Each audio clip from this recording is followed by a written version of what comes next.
पूर्णिमा के दिन, चैत्री पूर्णिमा के दिन श्री हनुमान जी महाराज का फिर गतिमान, रतिमान, मतिमान, कैतुमान, रतिमान, ऐसे हनुमान जी के 5 भाई और तो 6 भाइयों का जन्म हुआ है। 6 भाई, भगवान कभी कम नहीं देता, अधिक। और आज भी नियम है महाराज, जिसकी फैक्ट्री नहीं चलती हो, प्रॉपर्टी की आप खरीदारी बेचादारी करते हो, प्रॉपर्टी से जुड़ा हुआ काम करते हो, या लोहे से जुड़ा हुआ करते हो, या फैक्ट्री आदि का कर्म करते हो, कोई मैन्युफैक्चरिंग करते हो, वो नहीं चल रहा, तो हनुमान जी के उल्टे पांव का सिंदूर लीजिए और हनुमान जी के दूसरे नंबर के भाई गतिमान का नाम लीजिए। किसका नाम लेना है? गतिमान। गतिमान का नाम लेकर फैक्ट्री के बाहर या फैक्ट्री पर एक स्वस्तिक का निर्माण कर दीजिए, हनुमान जी के उल्टे पांव के सिंदूर और गतिमान का नाम लेकर। कभी आपकी फैक्ट्री कोई काम नहीं निकालेगी, उन्नति की ओर ही निकल जाएगी, कभी घाटे की ओर नहीं जाएगी। गतिमान, रतिमान, केतुमान, मतिमान, ये जितने भी नाम है हनुमान जी के भाइयों के, ये सब कल्याण करते हैं, एक एक नाम कल्याण करते हैं। एक महाराज वो जिन बच्चों को निमोनिया हो जाता है ना, वो सर्दी का कोटा रहता है, बहुत सर्दी बच्चों को बनी रहती है, तो हर दिन 5-10 दिन में वापस दौड़ के डॉक्टर के पास लेके जाओ, फिर डॉक्टर के पास ले। वैसे तो डॉक्टर के पास बच्चे आजकल के जमाने के जाते ही जाते हैं, हर 15 दिन 20 दिन में, तो इसके पीछे वो चले जाए। एक हास्य व्यंग में हमसे पूछा किसी ने, महाराज जी आज के बच्चे बार बार हॉस्पिटल डॉक्टर क्यों जाते हैं? तो हमने कहा देखो भैया, बच्चा जहाँ जन्म लेता है उनसे प्रेम ज्यादा होता है। पहले नानी के घर में पैदा होता था, इसलिए नानी के घर ज्यादा जाता था, दादी के घर में ज्यादा पैदा होता था, इसलिए दादी के घर ज्यादा जाता था। आज के बच्चे हॉस्पिटल में ज्यादा पैदा होते हैं, इसलिए हॉस्पिटल ज्यादा घूमने जाते हैं। ये हास्य।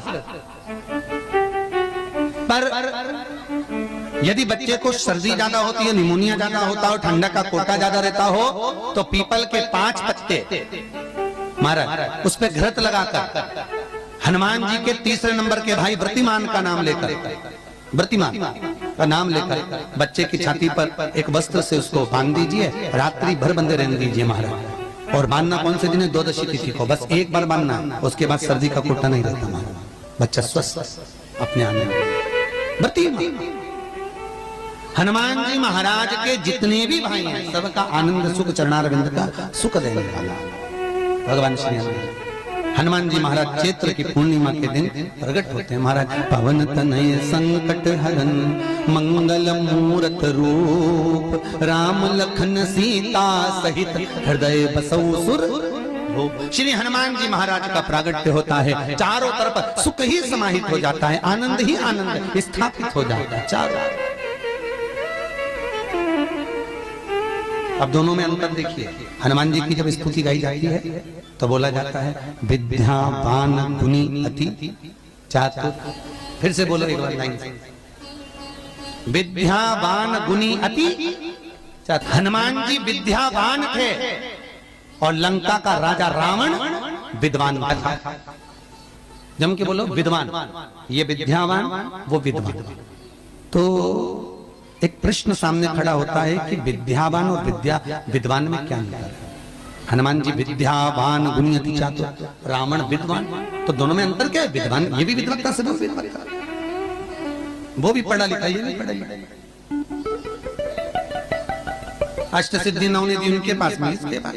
तो फिर अंतर क्या है? तो शिव महापुराण की कथा कहती है जिस व्यक्ति को पढ़ कर विद्या अर्जन कर खूब पढ़ाई करते करते करते करते करते करते अच्छा पद जब मिल जाता है और उसको जब अहंकार आ जाता है तो वो विद्वान हो जाता है। और जिसको पढ़ कर खूब अच्छी सिंहासन भी मिल गया, उसके बाद भी उसका चित्त वृत्ति नम्र होता चले जाता है, तो वो विद्यावान हो गया।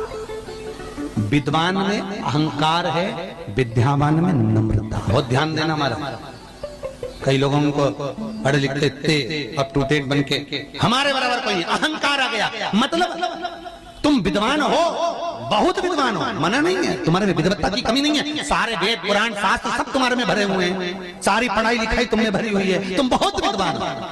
पर विद्वत्ता अहंकार को लेकर जाती है और विद्यावान का जो विद्या को ग्रहण करता है उसके भीतर नम्रता आती चली जाती है। नम्रता कोई कोई व्यक्ति ऐसा होता है जिसके पास भगवान पैसा खूब देता है तो उसको नम्रता देता है, खूब नम्रता, इतना प्रेम से बोलेगा, इतना मीठा बोलेगा, और बोले साहब और मेरे लिए कोई सेवा हो तो बता दो, और बोलिए साहब, इतनी नम्रता। और किसी किसी के पास में अहंकार इतना ज्यादा आ जाता है धन के साथ में कि वो किसी गिनते ही नहीं, बिल्कुल ऐसा लगे जैसे भेरू पे सिंदूर चढ़ा, एकदम कड़वा।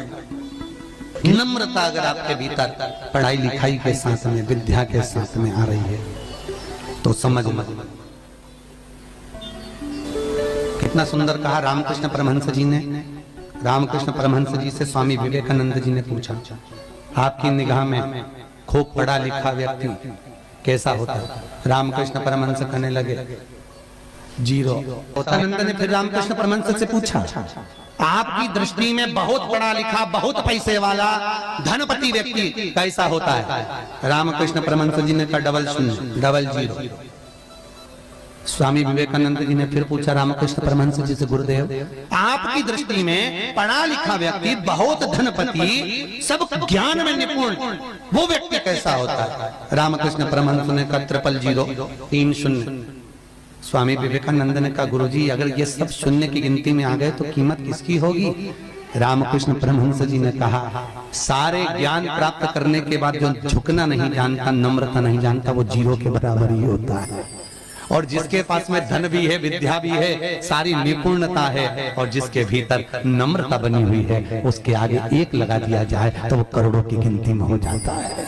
उसके आगे एक, कई लोग बड़ी अभिमतता में जीते हैं, मेरे बराबर कोई नहीं।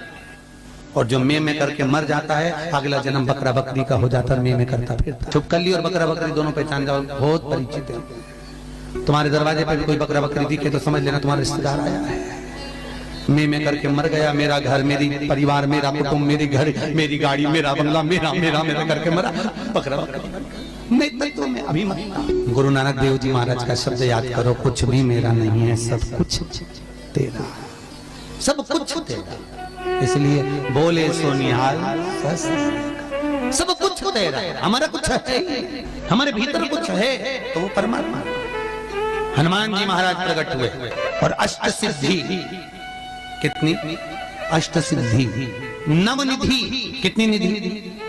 9 निधि हनुमान जी के पास में थी। अष्ट सिद्धि 9 निधि, और उस 9 निधि में सबसे ज्यादा सुंदर निधि जो दुनिया के हित की है वो है नील निधि। कौन सी निधि?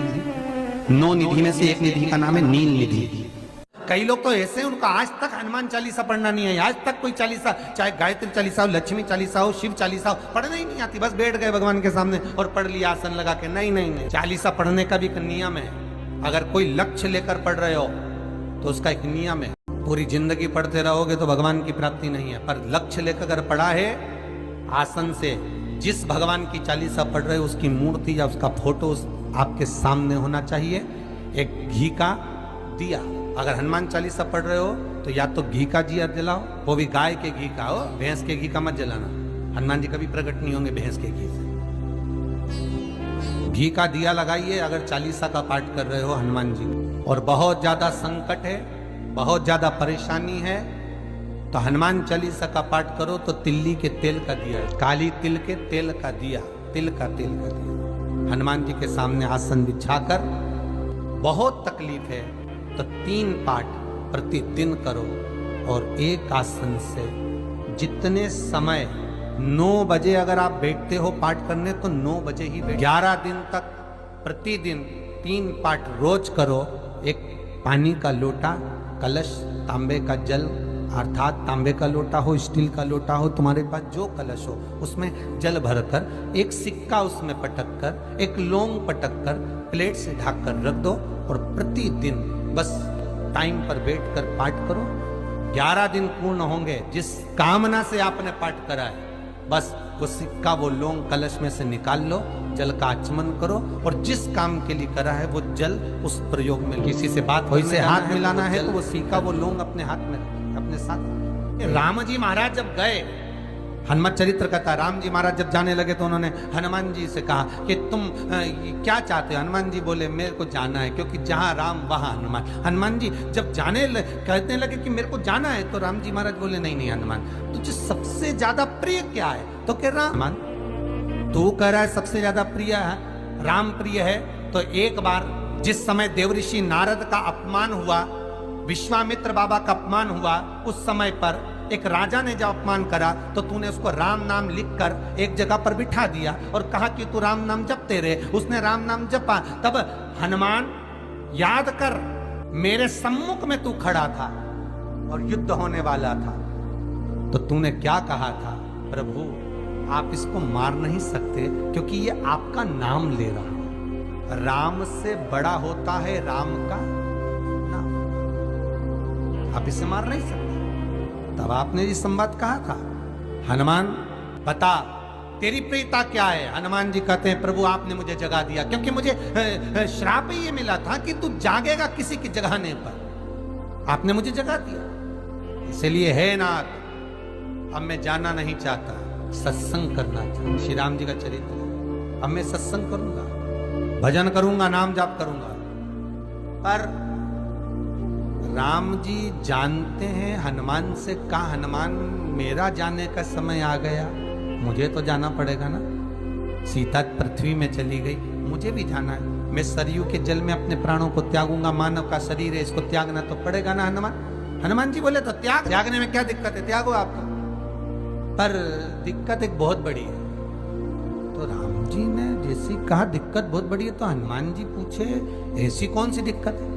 हनुमान जी के शब्द सुने तो राम जी बोले, जब जिस समय पर तुम सूर्य को निगल गए थे, इंद्र को क्रोध आया था और इंद्र ने तुम पर वज्र का जब प्रहार करा, जब वज्र का प्रहार इंद्र ने करा तब तुम्हारा नाम हनुमान हुआ। तब सारे देवी देवताओं ने तुम्हें वर प्रदान करा। उस जगह पर यमराज भी खड़ा था, तो यमराज ने तुम्हें वर दिया था कि जहां हनुमान होगा वहां यमराज नहीं होगा। अब दिक्कत यह है कि मुझे प्राण त्यागना है और तू मुझे 1 मिनट के लिए नहीं छोड़े तो यमराज आएगा कैसे? दिक्कत वहां अड़ी पड़ी। हनुमान जी मुस्कुरा के बोले राम जी महाराज से, प्रभु मैं आपके बिना रह नहीं सकता।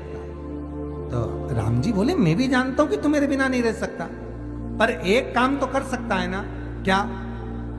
मैं अगर कोई काम बताऊंगा तो तू करेगा कि नहीं करेगा? हनुमान जी बोले आपका काम और मैं ना करूं, ऐसा कभी हुआ है? अब राम जी महाराज ने सोच लिया कि हनुमान को जाने से पहले काम पर लगा। अब वो कौन सा काम था? बोलो रे भाई। हनुमान जी को कहां काम पर लगाया? राम जी किस जगह पर काम पर लगाया? अरे सभी ने रामचरितमानस सुनी है, खूब सुनी, जल्दी बताओ।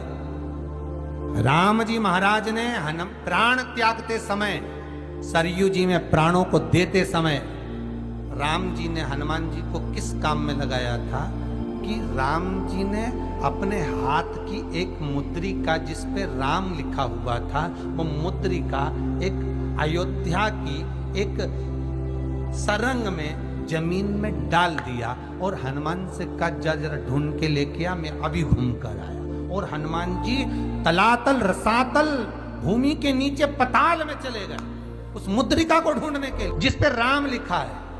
और हनुमान जी पूछते भी जा रहे राम कहाँ है? राम की मुद्रिका पड़ी थी, राम की अंगूठी है, अब राम का ही सत्संग करते करते जा रहे। और राम जी चले गए सरयू, क्योंकि हनुमान अगर होगा तो यमराज नहीं आ सकता। हनुमान को यहां से हटाना पड़ेगा तब यमराज लेने के लिए आ सकता, तब यम आए, क्योंकि यम अपने नियम को धारण करेगा, चाहे कृष्ण हो चाहे राम।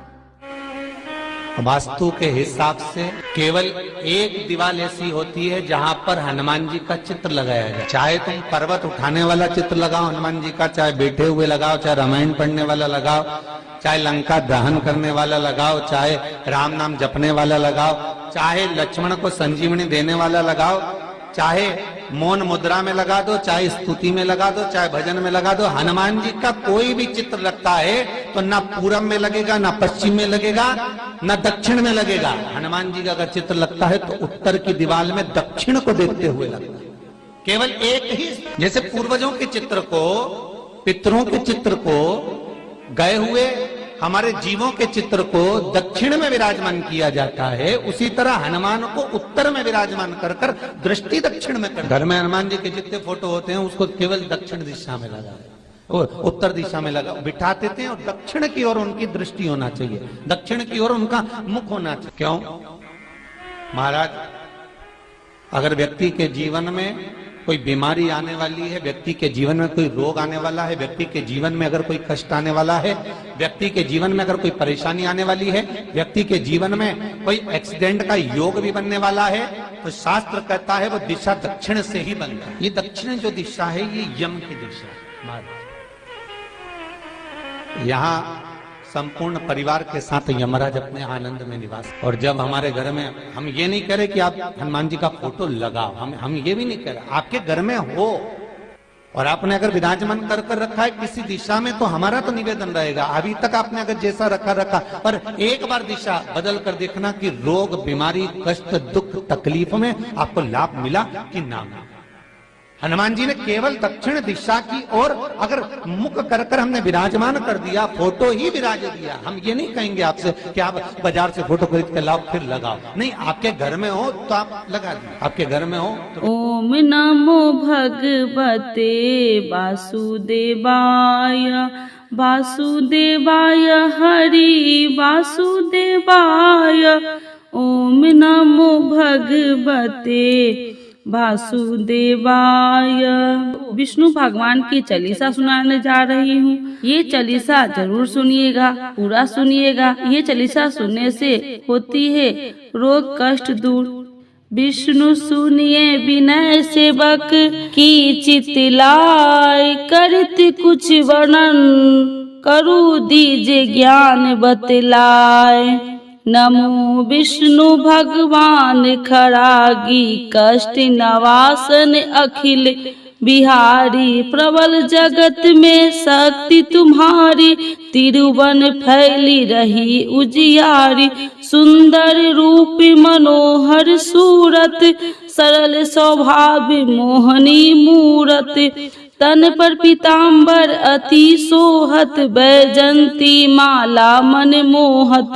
शंख चक्र कर गदा विराजे, देखत दैत्य असुर दल भाजे। सत्य धर्म मद लोभ न गाजे, काम क्रोध मद लोभ न छाजे। संत भक्त सज्जन मनरंजन, दनुज असुर दुष्टन दल गंजन। सुख उपजाए कष्ट सब भंजन, दोष मिटाए करत जन संजन। पाप काट भव सिंधु उतारन, कष्ट नशा कर भक्ति उबारन। करत अनेक रूप प्रभु धारण, केवल आप भक्ति के कारण। धरिन धनुन बन तुम ही पुकारा, तब तुम रूप राम का धारा। भाव उतार असुर दल मारा, रावण आदि को संघारा। आप वारण रूप बनाए, हिरणाकश मार गिलाए। धर्मत्यस तन सिंधु बनाए, 14 रतन को निकलाए। अमिल खल असुर दंत मचाया, रूपी मोहिनी आप दिखाया। देवन को अमृत पान कराया, असुर को छवि से बहलाया। कूर्म रूप में सिंधु मचाया, मंदाचल गिर तुरंत उठाया। शंकर का तुम फंड छुड़ाया, भस्मासुर को रूप दिखाया। वेदन को जब असुर डुबाया, कर प्रबल उन्हें ढूंढवाया। मोहिनी बनकर खलही मचाया, उसकी कर से भस्म कराया। असुर जरहंदर अति बल दाई, शंकर से उनकी लड़ाई। हार पार शिव सफल बनाई, किन सती से छल खल जाई। सुमरन किन्हीं तुम्हें शिवरानी, बतलाई सब विपत्ति कहानी। तब तुम बने मोहिनी सरज्ञानी, वृंदा की सब सुरति भुलानी। देखत 3 दनुज सौतनी, बिंदा आए तुम्हें लपटानी। हो स्पर्श धमी छति मानी, हना असुर उधर शिव सौतानी। तुमने ध्रुव प्रहलाद उबारे, हिरणाकश आदि खल मारे। गानी का और अजामिल तारे, बहुत भक्त भव सिंधु उतारे। हरहु सकल संताप हमारे, कृपा करहु हरि सिर जनहारे, देखऊ मैं निज दरस तुम्हारे, दीन बंधु भक्तन हितकारे, चाहता आपका सेवक दर्शन, करहु दया अपनी मधु, जानू नहीं योग जप पूजन, होए यज्ञ स्तुति अनुमोदन, शील दया संतोष सुलक्षण, विपत्ति नहीं व्रत बोधन विलक्षण, करहु आपका किसी विधि पूजन, कुमति विलोम होत न भीषण, करहु प्रणाम कौन विधि सुमरन, कौन भांति मैं करहु स्मरण, सुर मुनि कहत सदा सेवकाई, हरसी रहत परम गति पाई, दीन दुखिन पर सदा सहाई, निज जन जान लेव अपनाई, पाप दोष संताप नसावे, भव बंधन से मुक्ति करावे, सुत संपत्ति दे सुख उपजाए, निज चरण का दास बनाओ, निगम सदा ये विनय सुनावे, पढ़े सुनो सो जन सुख पावे। श्री विष्णु भगवान की जय।